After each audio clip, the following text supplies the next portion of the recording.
नमस्कार, मैं हूं आपके साथ विशाल कालरा। नए भारत का 2020 में आपका स्वागत है और अगले 20 मिनट तक लगातार आपको आत्मनिर्भर भारत की हर बड़ी खबर बताएंगे। लेकिन सबसे पहले ये तस्वीरें, देश में बाढ़ के हालात की ये तस्वीरें, असम, बिहार, पश्चिम बंगाल और उत्तर प्रदेश की तस्वीरें। मध्य प्रदेश और उत्तराखंड में भी बाढ़ ने कहर मचा रखा है, तबाही मचाई है। असम में ब्रह्मपुत्र और दिसांग नदी में उफान है। काजीरंगा नेशनल पार्क से जानवर पलायन को मजबूर हैं। वहीं पश्चिम बंगाल के बीरभूम में बांध टूटने से तबाही है। देश के अलग अलग हिस्सों की बाढ़ की ऐसी तस्वीरें परेशान करने वाली। राज्य सरकारें बाढ़ पीड़ितों की मदद का भरोसा दे रही हैं, लेकिन लगातार बारिश से हालात भी खराब हो रहे हैं। देश भर की तस्वीरों के बाद अब बात करते हैं मुंबई की। मुंबई में एक बार फिर बारिश ने लोगों की मुश्किलें बढ़ा दी हैं। कल से लगातार बारिश की वजह से निचले इलाकों में पानी भर गया है, लोगों का बाहर निकलना मुश्किल। मुंबई में लगातार हो रही बारिश के कारण कई जगहों पर पानी भर गया है। तस्वीरें अंधेरी इलाके की है, जहां सबवे में पानी भर चुका है। प्रशासन ने लोगों से सावधानी बरतने की अपील की है और इन रास्तों पर न जाने की सलाह दी है। मुंबई के हिंद माता इलाके में भी सड़कों पर पानी भर गया है। ये तस्वीरें सुबह करीब 11:30 बजे की हैं। लगातार बारिश के कारण सड़कें किसी तालाब की तरह दिखाई दे रही हैं। सड़क पर पानी भरने से लोगों को दिक्कत का सामना करना पड़ रहा है। मुंबई के सांता क्रूज में भी कई जगहों पर पानी भरना शुरू हो गया है। ऐसी सड़कों पर और सबवे से लोगों को न जाने की सलाह दी जा रही है। भारी बरसात के इलाके पालघर, रायगढ़, सिंधुदुर्ग, रत्नागिरी, मध्य महाराष्ट्र में एहतियात बरतने के लिए कहा गया है। मुंबई के निचले इलाके में भारी बरसात की स्थिति को देखकर बीएमसी के कर्मचारियों को काम पर लगाया गया है और बीएमसी कर्मचारी उन इलाकों में मजबूत पंप के सहायता से पानी निकालने की कोशिश भी कर रहे हैं। कैमरामैन सनी के साथ राजीव रंजन सिंह, जी मीडिया, मुंबई। मुंबई और आसपास के इलाकों में पिछले 24 घंटे में 160 मिलीमीटर बारिश दर्ज की गई है। आज मुंबई और आसपास के इलाकों में भारी बारिश का अलर्ट भी है। मुंबई और आसपास के इलाकों में अगले 24 घंटे में भारी बारिश की संभावना है। मौसम विभाग के मुताबिक अब से कुछ देर बाद यानी शाम 7 बजे मुंबई में हाई टाइड की चेतावनी दी गई है। इस दौरान समंदर में 3 मीटर ऊंची लहरें उठ सकती हैं। बीएमसी ने लोगों को समंदर से दूर रहने की हिदायत दी है। मछुआरों के लिए इशारा दिया गया है कि वो समुद्र में ना जाए। साथ ही जो तटवर्ती प्रदेश है वहाँ पर जो हवा है वो बहुत तेज चलने की संभावना भी मौसम विभाग ने जताई है। सभी इसके लिए सतर्क रहे। भारी बारिश की वजह से मुंबई के सांता क्रूज, अंधेरी, सायन, किंग सर्कल, परेल, दादर ऐसे कई इलाकों में सड़कों पर पानी भर चुका है। हालांकि लो टाइड की वजह से पानी की निकासी होने लगी है। मुंबई के बाद अब बात देश के पूर्वी हिस्से की। असम के 28 जिले बाढ़ से बुरी तरह प्रभावित हैं और हर दिन ये तस्वीर ज्यादा डरावनी होती जा रही है। असम में बाढ़ से करीब 33 लाख लोग बुरी तरह प्रभावित हैं और इसका अंदाजा आप इन तस्वीरों से लगा सकते हैं। बाढ़ में अब तक 85 लोगों की मौत हो चुकी है। घरों में पानी भर गया है, सड़कें पानी में डूब चुकी है। हर तरफ सिर्फ पानी है और बाढ़ में फंसी जिंदगियां। हालात और गंभीर होते जा रहे हैं। असम में सबसे ज्यादा नुकसान ब्रह्मपुत्र नदी के बढ़ते जल स्तर की वजह से है। राज्य के 20 जिलों में 80 राहत कैंप बनाए गए हैं, जिनमें बाढ़ से बेघर हुए करीब 61,000 लोगों को ठहराया गया है। बाढ़ की वजह से इंसान तो परेशान है ही, लेकिन अब जानवर भी इससे बचने के लिए सुरक्षित ठिकाने ढूंढ रहे हैं। लगातार बारिश की वजह से काजीरंगा नेशनल पार्क में पानी भर चुका है, जिसके बाद जंगली जानवर खतरे की जगह से सुरक्षित स्थान की तलाश में यहाँ वहाँ घूम रहे हैं। नेपाल में बारिश की वजह से बिहार के कई हिस्से बेहाल हो गए। ऊपरी इलाकों में लगातार बारिश से कोसी, गंडक, बागमती नदी में बाढ़ जैसे हालात हैं।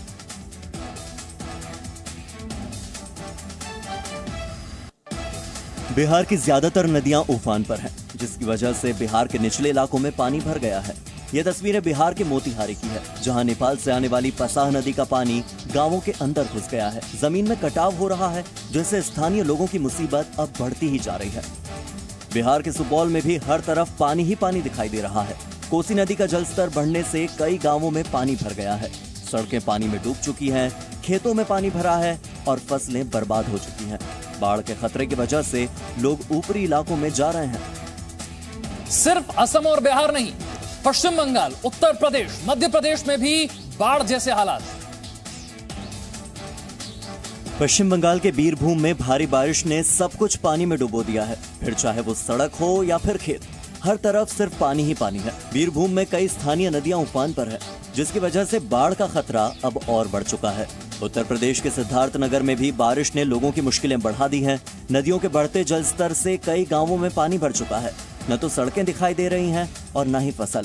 सड़कों पर पानी भरने से लोगों को आने जाने में भी दिक्कत हो रही है। इधर मध्य प्रदेश के डिंडौरी में सिवनी नदी का जलस्तर बढ़ने से बाढ़ जैसे हालात बन चुके हैं। यहाँ हर तरफ पानी है, सड़कें पानी में डूब चुकी हैं, गांवों में पानी भर चुका है और सड़क से संपर्क टूट चुका है। नर्मदा नदी का जलस्तर इतना बढ़ चुका है कि घाट और किनारे पर बने मंदिर भी पानी में डूब चुके हैं। कोरोना से लड़ाई में भारत ने आज बड़ी कामयाबी हासिल की है। IIT दिल्ली ने दुनिया की सबसे सस्ती कोरोना टेस्टिंग किट को लॉन्च किया है। ICMR से इसे मंजूरी भी मिल चुकी है। मानव संसाधन विकास मंत्री रमेश पोखरियाल निशंक और राज्य मंत्री संजय धोत्रे ने आज वीडियो कॉन्फ्रेंसिंग के जरिए इस नई टेस्टिंग किट को लॉन्च किया है, जो सस्ते दामों में जल्द ही मार्केट में उपलब्ध होगी। 399 रुपए का एक किट होगा, आज 2000 से भी अधिक रुपए का हो रहा है। इतना सस्ती और कम समय में हमारा जो आपने तैयार किया है, 3 घंटे में, कहा 24 घंटा, कहा 3 घंटा। और आज क्षमता भी बढ़ी है, उसकी गुणवत्ता भी बढ़ी है। मेक इन इंडिया प्रोग्राम के तहत बनी इस किट की कीमत सिर्फ 399 रुपये है। हालांकि बाजार पहुंचते हुए इसकी कीमत 650 रुपये तक हो जाएगी। IIT दिल्ली की ओर से दावा किया गया है कि इस किट से 3 घंटे के अंदर कोरोना वायरस टेस्ट का रिजल्ट आ जाता है। देश में कोरोना संक्रमितों की कुल संख्या 9,36,000 से ज्यादा हो गई है। लेकिन अच्छी बात यह है कि देश में कल पहली बार एक दिन में 3 लाख से ज्यादा कोरोना टेस्ट हुए। भारत में टेस्ट लगातार बढ़ रहे हैं। पिछले 24 घंटे में 3,20,161 लोगों के टेस्ट हुए। पिछले 24 घंटे में कोरोना के 29,000 नए मामले भी सामने आए और 542 लोगों की मौत हो गई।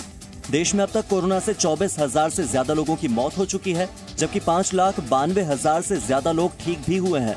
भारत में संक्रमण से ठीक होने वाले मरीजों की दर 63.02% है। वहीं दिल्ली में कोरोना संक्रमण की रफ्तार में कमी जारी है। पिछले 24 घंटे में 1,606 नए मामले आए और इसी दौरान 1,924 मरीज ठीक हुए, जबकि 35 लोगों की मौत हो गई। और अब बात भारत और चीन के बीच चल रहे सीमा विवाद की। लद्दाख में LAC पर चीन के पीछे हटने की खबर है, लेकिन सेना पूरी तरह से अलर्ट है। रक्षा मंत्री राजनाथ सिंह का 2 दिन का लद्दाख दौरा होगा। 17 और 18 जुलाई को वो लद्दाख में रहेंगे। इस दौरान वे पाकिस्तान और चीन की सीमाओं पर जाकर देश की रक्षा तैयारियों को देखेंगे। कल भारत और चीन के बीच कोर कमांडर स्तर की बातचीत का चौथा दौर था, जो करीब 14.5 घंटे तक चला था। भारत और यूरोपीय संघ के 15वें शिखर सम्मेलन में प्रधानमंत्री मोदी ने विश्व शांति के लिए मिलकर काम करने की अपील की है। प्रधानमंत्री ने कहा कि बेहतर भविष्य के लिए भारत और यूरोपीय संघ की भागीदारी बहुत जरूरी है। वीडियो कॉन्फ्रेंसिंग के जरिए हुए इस सम्मेलन में प्रधानमंत्री नरेंद्र मोदी ने कहा कि हमें कोरोना वायरस महामारी के चलते मार्च में इस सम्मेलन को रद्द करना पड़ा था, लेकिन ये अच्छा है कि हम वर्चुअल माध्यम से आज एक साथ आ पाए हैं। पीएम ने कहा कि भारत में नवीकरणीय ऊर्जा के इस्तेमाल के लिए हम अपनी कोशिशों के साथ साथ इस क्षेत्र में यूरोप के निवेश और यूरोप की प्रौद्योगिकी को भी आमंत्रित करते हैं। आपकी तरह मैं भी भारत और EU के संबंधों को और विस्तृत और गहरा बनाने के लिए प्रतिबद्ध हूं। इसके लिए हमें एक दीर्घकालीन स्ट्रेटेजिक पर्सपेक्टिव अपनाना चाहिए। प्रधानमंत्री मोदी ने आज विश्व युवा कौशल दिवस पर देश को संबोधित किया और युवाओं को आत्मनिर्भर भारत की शक्ति बताया। नए वर्क कल्चर। प्रधानमंत्री नरेंद्र मोदी ने देश के युवाओं को संबोधित करते हुए कहा कि तेजी से बदलती दुनिया में आज स्किल्ड यानी कुशल लोगों की जरूरत है। इसके लिए कौशल विकास मंत्रालय ने दुनिया भर में बन रहे इन अवसरों की मैपिंग शुरू की है। पीएम मोदी ने यह दिन युवाओं को समर्पित करते हुए कहा कि कौशल से ही प्रतिभा और प्रभाव को प्रेरक बनाया जा सकता है। आज भारत में नॉलेज और स्किल दोनों में जो अंतर है उसे समझते हुए ही काम हो रहा है।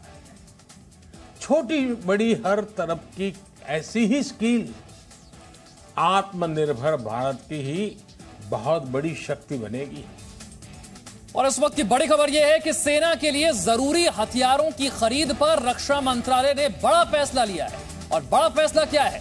300 करोड़ तक की खरीद का फैसला अब सेना खुद कर सकती है। यह बड़ा फैसला लिया गया है रक्षा मंत्रालय की तरफ से। सेना के लिए जरूरी हथियारों की खरीद पर यह फैसला रक्षा मंत्रालय का 300 करोड़ तक की खरीद का फैसला अब सेना खुद कर सकती है। यानी कि सेना यह तय कर सकती है कि कौन से हथियारों की जरूरत है और उन्हें कैसे खरीदना है। 300 करोड़ तक की खरीद का फैसला अब सेना खुद कर सकती है। सेना अपने आप को मजबूत बनाने के लिए यह बड़ा फैसला ले सकती है। ये देखिए, सेना के लिए जरूरी हथियारों की कमी ना होने पाए, इसीलिए रक्षा मंत्रालय ने यह फैसला किया है। और फैसला यह है कि 300 करोड़ तक जो खरीद है, रक्षा उपकरणों की खरीद, जरूरी सामान की खरीद, उसका फैसला अब सेना खुद कर सकती है।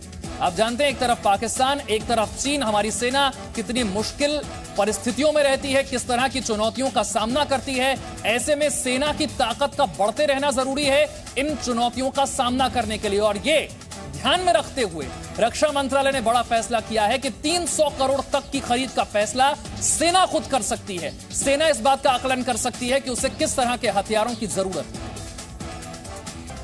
सीबीएसई ने 10वीं क्लास का रिजल्ट जारी कर दिया है और इस बार 91.46% विद्यार्थी पास हुए। इस बार 93.31% लड़कियां पास हुई, जबकि 90.14% लड़के पास हुए हैं। इस तरह लड़कियां 3.17% आगे रहीं। 99.28% रिजल्ट के साथ ही 12वीं बोर्ड की तरह ही त्रिवेंद्रम रीजन ने 10वीं बोर्ड में भी टॉप किया है।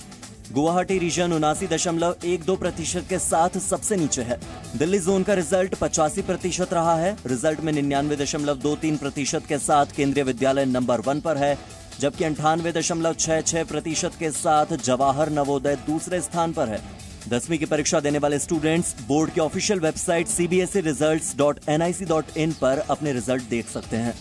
कुछ दिन पहले हमने इटली के प्रेसेना ग्लेशियर की लाल बर्फ आपको दिखाई थी, लेकिन आज हम कुदरत को बचाने की एक नई तस्वीर आपको दिखाते हैं।